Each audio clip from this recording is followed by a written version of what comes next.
The nurse left the room and the young nurse that had changed my diaper returned with a remote control switch and plugged it into an intercom unit mounted into the wall. She fed the cable over the head of the crib and clipped it to the sheet on the outside of the mattress. After demonstrating the use of the call button, she cancelled the call by depressing the cancel button on the intercom panel and said, "Your lunch will be here in about 2 hours. Why don't you try and take a nap until then?" I looked at the bare mattress I had been sleeping on the night before and said, "Could I have a blanket and pillow to sleep with? I'm not used to sleeping on a bare sheet without a comforter. I doubt that I'll be able to get any sleep without one." "Certainly," the nurse said, "I'll get them, right now. Just wait here and I'll be back in a jiffy." She left the room to go get a blanket and pillow, leaving me wondering how she expected me to get out of the crib with the side rails up. It was just a figure of speech, but the idea of getting out of bed without her help made me smile.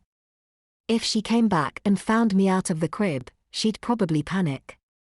The thought of her running to the nurse's station, yelling that she had lost her patient gave me a perverse sense of satisfaction. Maybe I'd try it later, I thought with a grin. Right then I was sleepy and a nap sounded like a good idea. She returned a few minutes later with a small pillow and blanket. It was obvious that the pediatric unit had purchased them solely for use in a crib. The blanket was a gender-neutral aqua green and the pillow was too small to be used by anyone but an occupant of a baby crib. She put the pillow on the mattress at the head of the crib and had me lie down so she could cover me with the blanket.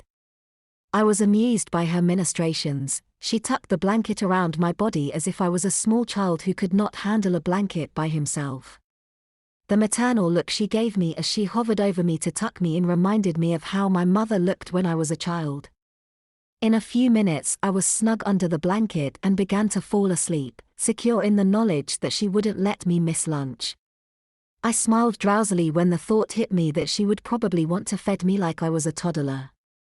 They were having difficulties with having a baby-sized adult patient in the hospital.